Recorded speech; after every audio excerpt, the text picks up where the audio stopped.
Hi అండి, మీరందరూ ఎలా ఉన్నారు? Welcome back to another blog అండి. మళ్ళీ నేను వచ్చేసాను మా అమ్మగారి రెసిపీ తీసుకొని. ఈరోజు మా అమ్మగారి రెసిపీలో మీతో నేను షేర్ చేస్తున్నాను గుమ్మడికాయ కూర అండి. No onion, no garlic. దీంట్లో వెల్లుల్లిపాయలు, ఉల్లిపాయలు వేయకుండా ఈ గుమ్మడికాయ కూరని నేను ప్రిపేర్ చేశాను. ఎందుకంటే చిన్న కృష్ణుడికి నైవేద్యం కూడా పెట్టేది ఉంది కాబట్టి మధ్యాహ్నం భోజనంలో ఈరోజు గుమ్మడికాయ కూరలో ఉల్లిపాయలు లేకుండా ఈ కర్రీని నేను ప్రిపేర్ చేశానండి.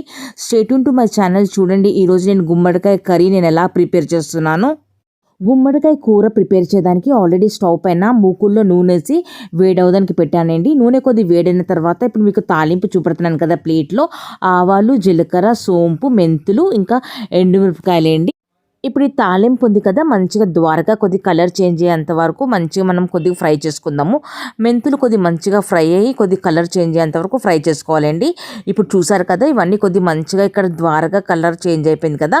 ఇప్పుడు మనం దీంట్లో ఏంటంటే కరివేపాకు వేద్దాం. ఇక్కడ కరివేపాకు కొద్దిగా మీరు ఎక్కువగా వేసుకోండి. చూసారా, కరివేపాకు వేసిన తర్వాత ఇప్పుడు దీన్ని కూడా కొద్ది మంచిగా కలుపుకుందాం. ఇంకా సపరేట్ ప్లేట్లో ఆల్రెడీ అల్లం ఉంటుంది కదండి, అల్లాన్ని నేను తురుముకొని పెట్టుకున్నాను. ఇప్పుడు నేను దీంట్లో అల్లము ఇంకా పచ్చిమిరపకాయలు వేసాను. ఇప్పుడు నేను దీంట్లో అల్లం తురుము ఇంకా పచ్చిమిరపకాయలు వేసాను కదండి. దీన్ని ఈ తాలింపులో ఒక 1 minute వరకు దీన్ని మంచిగా ఇప్పుడు మనం కొద్దిగా ఫ్రై చేసుకుందాం. కొద్దిగా అల్లం ఉంది కదండి, అల్లం పచ్చివాసన పోయేంత వరకు దీన్ని మంచిగా ఇప్పుడు మనం కలుపుకోవాలి. చూసారు కదా, ఇవన్నీ కొద్దిగా మంచిగా కలిపిన తర్వాత అల్లం పచ్చిమిరపకాయలు వేసి మంచిగా కొద్దిగా ఫ్రై చేసిన తర్వాత ఇప్పుడు నేను దీంట్లో టమాటా ముక్కలు ఉంటాయి కదా, ఆల్రెడీ నేను టమాటాలని నీట్ చేసుకొని కట్ చేసుకొని పెట్టుకున్నానండి. టమాటా ముక్కలు వేసి దీన్ని కూడా కొద్దిగా మంచిగా ఇప్పుడు మనం మగ్గించుకుందాం. ఇది నాటు టమాటాలు కదండి, తొందరగా మగ్గిపోతాయి. ఇంకేంటంటే మన కూర కూడా చాలా టేస్టీగా అవుతుందండి. మీకు కూడా వీలు కుదిరితే నాటు టమాటాలతోనే ఈ కూర చేయండి, గుమ్మడికాయ కూరని. టమాటా ముక్కలు వేసిన తర్వాత ఒక 2 minutes వరకు దీన్ని మంచిగా కలుపుకున్నానండి. టమాటాలు నాటువి కాబట్టి మంచిగా మగ్గిపోయింది. కొద్దిగా టమాటాలు మగ్గిన తర్వాత నేను దీంట్లో ఏంటంటే పసుపు ఇంకా ఉప్పు వేసానండి. ఇప్పుడు పసుపు ఉప్పు వేసి దీన్ని కూడా కొద్దిగా మంచిగా కలుపుకుందాం. ఉప్పు ఏంటంటే మన రుచికి తగ్గట్టు మీరు తక్కువ ఎక్కువ చేసుకోవచ్చండి. నేనైతే కృష్ణుడికి నైవేద్యం కూడా పెట్టాలి కాబట్టి నేను పింక్ సాల్ట్ని వాడానండి. ఇక్కడ మీరు టేబుల్ సాల్ట్ని కూడా యూస్ చేయొచ్చు. పసుపు ఇంకా ఉప్పు వేసిన తర్వాత మంచిగా మిక్స్ చేసిన తర్వాత ఇప్పుడు నేను గుమ్మడికాయని ఆల్రెడీ నీట్ చేసుకొని పెట్టుకున్నాను కదండి. ఇప్పుడు నేను దీంట్లో గుమ్మడికాయ ముక్కలు వేస్తున్నానండి. గుమ్మడికాయ ముక్కలు వేసి దీన్ని ఇప్పుడు మంచిగా మనం కలుపుకుందామండి. ఇప్పుడు ఇక్కడ మనం గుమ్మడికాయ ముక్కలు వేసిన తర్వాత దీన్ని మంచిగా ఇలా కలుపుకోవాలండి. చూసారు కదా, ఇక్కడ నేను మంచిగా దీన్ని కలిపానండి. కలిపిన తర్వాత ఇప్పుడు మనం దీనిపైన మూత పెట్టి మగ్గించుకుందామండి. ఒక 7 minutes వరకు మనం వెయిట్ చేద్దాము.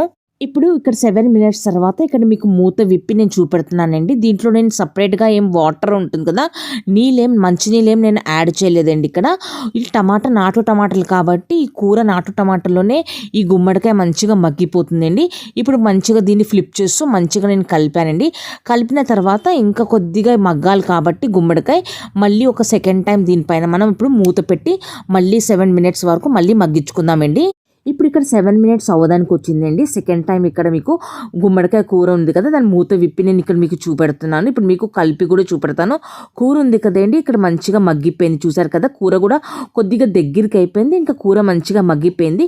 ఇక్కడ గుమ్మడికాయ ఒక 80% వరకు ఇప్పుడు కుక్ అయిపోయిందండి. గుమ్మడికాయ 80% కుక్ అయిపోయిన తర్వాత ఇప్పుడు మనం దీంట్లో కొన్ని మసాలాలు పొడులు వేసుకుందాం. మసాలాలో ఇప్పుడు నేను ఏంటంటే ఇక్కడ కారపొడి వేసానండి. మన కారానికి తగ్గట్టు మనం కారాన్ని తక్కువ ఎక్కువ చేసుకోవచ్చండి. కారపొడి వేసిన తర్వాత ఇప్పుడు నేను హోమ్మేడ్ ధనియాల పొడి ఇంకా హోమ్మేడ్ గరం మసాలా అండి, గరం మసాలా ఇంకా ధనియాల పొడి వేసాను.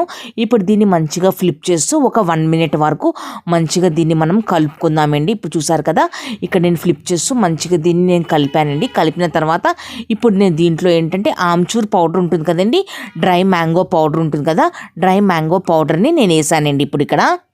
ఇప్పుడు మసాలాలు వేసాం కదా, కారపొడి, ధనియాల పొడి, గరం మసాలా, ఆమ్చూర్ పౌడర్ ఉంటుంది కదా, డ్రై మ్యాంగో పౌడర్ వేసి దీన్ని మంచిగా మసాలాలు వేసి కలిపిన తర్వాత దీనిపైన మూత పెట్టి ఒక 5 minutes వరకు మళ్ళీ మగ్గించుకుందామండి.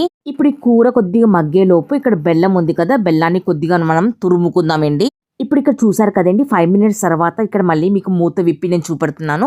ఇప్పుడు చూసారా, గుమ్మడికాయ సైడ్లో మొత్తం మంచిగా నూనె కూడా మంచిగా పైకి వచ్చేసిందండి. ఇక్కడ కూర మంచిగా 100% వరకు కూర మంచిగా ఇక్కడ మంచిగా మగ్గిపోయింది. ఇప్పుడు మనం దీంట్లో లాస్ట్లో కొద్దిగా బెల్లం తురుము ఉంటుంది కదా, కొద్దిగా బెల్లం తురుము, కొద్దిగా బెల్లం ముక్కని వేసుకోవచ్చండి. ఇక్కడ నేను బెల్లాన్ని తురుముకున్నాను, ఒక చిన్న ముక్క తీసుకున్నాను కదా, దాన్ని తురుముకున్నాను.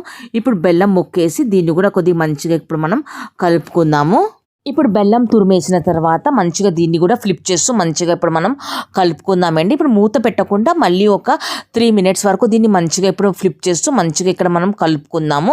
బెల్లం తురుము వేసిన తర్వాత ఒక 3 మినిట్స్ వరకు నేను ఫ్లిప్ చేస్తూ మంచిగా ఇక్కడ నేను కలిపానండి. బెల్లం తురుము వేసాం కాబట్టి సమానంగా ఈ కూరలో కారం ఇంకా తీపి సమానంగా ఉండాలి కాబట్టి మనకి ఇలాగే ఫ్లిప్ చేస్తూ ఒక 3 మినిట్స్ వరకు కూరని మంచిగా ఇక్కడ మనం కలుపుకోవాలండి. చూసారండి, ఇక్కడ గుమ్మడికాయ కూర రెడీ అయిపోయిందండి. ఇప్పుడు మీకు సపరేట్గా బౌల్లో నేను తీసి మీకు చూపెడతాను. ఇంకా నా చిన్న కృష్ణుడికి నైవేద్యం కూడా పెడతానండి. అల్లము ఇంకా వెల్లుల్లిపాయ లేకుండా ఈ గుమ్మడికాయ కూర చాలా టేస్టీగా అవుతుందండి. డెఫినెట్లీ మీరు కూడా ఒకసారి గుమ్మడికాయ కూరని నో ఆనియన్ నో గార్లిక్తో ఒకసారి మీరు కూడా ట్రై చేయండి మా అమ్మగారి రెసిపీని. ఒకవేళ మీకు మంచిగా అనిపిస్తే ఫర్దర్గా మీ ఫ్యామిలీ మీ ఫ్రెండ్స్కి కూడా మీరు షేర్ చేయండి. చూసారా, ఇక్కడ నేను సపరేట్ బౌల్లో మీకు ఇక్కడ గుమ్మడికాయ కూరని నేను తీసి మీకు చూపెడుతున్నాను. మధ్యాహ్నం భోజనం టైం కూడా అయిపోయిందండి. ముందుగా ఇక్కడ చిన్న కృష్ణుడికి నైవేద్యంలో ప్లేట్లో ఇక్కడ ఏంటంటే చపాతీ, బెల్లం, గుమ్మడికాయ కూర ఇంకా మంచినీళ్ళండి. ఇదే ఒక చిన్న బ్లాగ్ నేను మీకోసం తెచ్చానండి. నో ఆనియన్ నో గార్లిక్ గుమ్మడికాయ కూర మీరు కూడా ఒకసారి ట్రై చేయండి.